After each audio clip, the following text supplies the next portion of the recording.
नमस्ते बच्चों, राज हिंदी क्लासेस में आप सभी का स्वागत।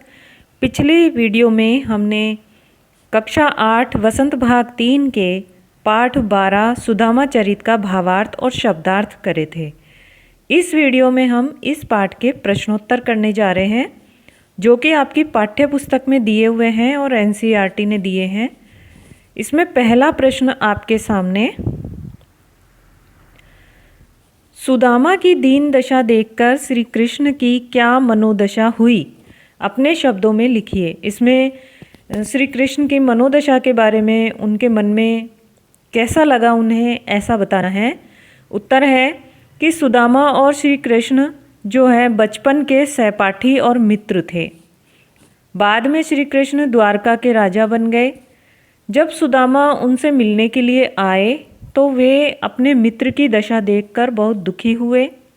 उनके पैरों में कांटे निकाले और उन्होंने सुदामा के पैरों को धोने के लिए पानी मंगवाया, परंतु उनकी आंखों से इतने आंसू निकले कि उन्हीं आंसुओं से सुदामा के पैर धुल गए। यानी उन्होंने अपने आंसुओं से ही सुदामा के पैर को धो दिया। इस प्रकार उन्हें महादुख का सामना करना पड़ा। दूसरा प्रश्न है, पानी परात को हाथ छुयो नहीं, नैनन के जल सो पग धोए। पंक्ति में वर्णित भाव का वर्णन अपने शब्दों में कीजिए। तो इसमें प्रस्तुत दोहे में यह कहा गया है कि जब सुदामा दीनहीन अवस्था में कृष्ण के पास पहुँचे तो कृष्ण बहुत व्यथित हुए, दुखी हुए। सुदामा के आगमन पर यानी आने पर उनके पैरों को धोने के लिए परात में पानी मंगवाया, परंतु सुदामा की दुर्दशा देखकर श्री कृष्ण इतने रोए कि उनके आंसुओं से ही सुदामा के पैर धुल गए। इस पंक्ति का यही भावार्थ आपके सामने। प्रश्न 3 है, चोरी की बान में हो जू प्रमीने।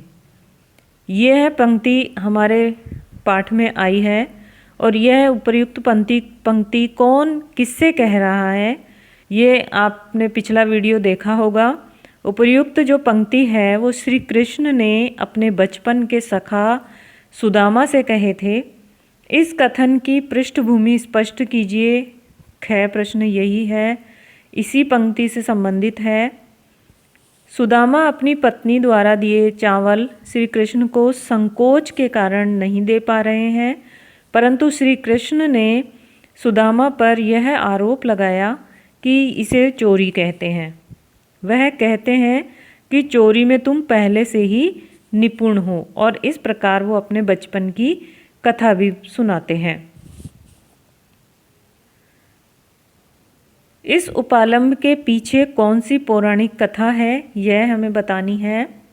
बचपन में जब कृष्ण और सुदामा दोनों संदीपन ऋषि के आश्रम में अपनी शिक्षा ग्रहण कर रहे थे, तभी एक बार जब श्री कृष्ण और सुदामा जंगल में लकड़ियां एकत्र करने जा रहे थे तो गुरु माता ने उन्हें रास्ते में खाने के लिए चने दिए। सुदामा श्री कृष्ण को बिना बताए चोरी से सारे चने खा गए।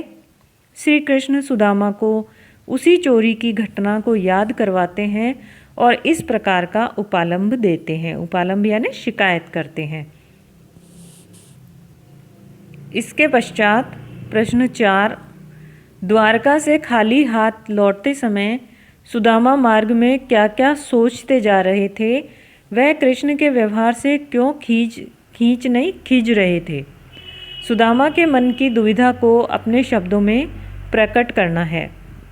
तो द्वारका से खाली हाथ लौटते समय सुदामा का मन बहुत दुखी था। वह कृष्ण के द्वारा किए गए व्यवहार के बारे में सोच रहे थे कि जब वह कृष्ण के पास पहुँचे तो कृष्ण ने उनका आतिथ्य सत्कार किया, उनका खूब आदर किया, सम्मान किया, किंतु क्या वह सब दिखावटी था। वह कृष्ण के व्यवहार से खींच रहे थे। खींच आएगा यहाँ पे, खींच रहे थे, है ना, क्योंकि उन्हें आशा थी कि श्री कृष्ण उनकी दरिद्रता दूर कर देंगे, परंतु श्री कृष्ण ने उन्हें चोरी का उलाहना देकर खाली हाथ वापस भेज दिया, क्योंकि वो वास्तव में समझ ही नहीं पा रहे थे कि कृष्ण ने उन्हें क्या दे दिया। वो आगे जाके उन्हें पता चलता है, यहाँ तो रास्ते में वो यही सोचते हुए जा रहे हैं कि कृष्ण ने उन्हें खाली हाथ वापस लौटा दिया है। प्रश्न संख्या 5। अपने गांव लौटकर जब सुदामा अपनी झोंपड़ी नहीं खोज पाए तब उनके मन में क्या क्या विचार आए, कविता के आधार पर स्पष्ट कीजिए। तो हमारी कविता में सब कुछ स्पष्ट किया हुआ है कि द्वारका से लौटकर सुदामा जब अपने गांव वापस आए तो अपनी झोंपड़ी के स्थान पर भव्य महलों को देखा और उन भव्य महलों को देखकर उनका मन भ्रमित हो गया और वे सोचने लगे कि कहीं मैं घूम घाम कर वापस द्वारका तो नहीं चला आया हूँ। उन्होंने सबसे पूछा लेकिन उन्हें अपनी झोंपड़ी नहीं मिली। क्यों नहीं मिली? क्योंकि झोंपड़ी की जगह तो भव्य महल बन गए थे। प्रश्न संख्या 6। निर्धनता के बाद मिलने वाली संपन्नता का चित्रण कविता की अंतिम पंक्तियों में वर्णित है, उसे अपने शब्दों में लिखिए। तो जो अंतिम पंक्तियों का भावार्थ हमने पिछले वीडियो में किया था वही इस प्रश्न का उत्तर है। क्या उत्तर है देखिए। श्री कृष्ण की कृपा दृष्टि से सुदामा की दरिद्रता दूर हो गई। जब सुदामा की टूटी फूटी झोंपड़ी थी वहाँ अब सोने का महल खड़ा हो गया और पहले पैरों में पहनने के लिए चप्पल नहीं थी, वहाँ अब घूमने के लिए हाथी घोड़े हैं। पहले सोने के लिए केवल कठोर भूमि ही थी और अब शानदार मुलायम बिस्तर उनके लिए तैयार हैं। पहले खाने के लिए घटिया किस्म के चावल भी नसीब नहीं होते थे और आज खाने को मनचाही चीज़ किशमिश मुनक्का आदि है, परंतु ये सब अब अच्छे नहीं लगते। आगे आपको भाषा की बात में प्रश्न दिया गया है। पानी परात को हाथ छुयो नहीं, नैनन के जल सो पग धोए। ऊपर लिखी पंक्ति को ध्यान से पढ़िए। इसमें बात को बहुत अधिक बढ़ा चढ़ाकर चित्रित किया गया है। जब किसी बात को इतना बढ़ा चढ़ाकर प्रस्तुत किया जाता है तो वहाँ पर अतिशयोक्ति अलंकार होता है। जब हम किसी बात को इतना बढ़ा दें कि वो विश्वसनीय ही ना रहे, ऐसा लगे कि ऐसा भी कभी हो सकता है क्या, तो ऐसे घटना को जब हम चित्रित करते हैं तो वहाँ अतिशयोक्ति यानी अतिशय उक्ति। अतिशयोक्ति का अर्थ देखिए, अतिशय यानी बहुत ज़्यादा और उक्ति यानी बात, यानी बहुत अधिक बढ़ा चढ़ाकर की गई बात। तो यदि इस कविता में और भी बहुत सारी पंक्तियाँ ऐसी आई हैं तो वो उदाहरण हमें छांट करके लिखने हैं। उत्तर देखिए।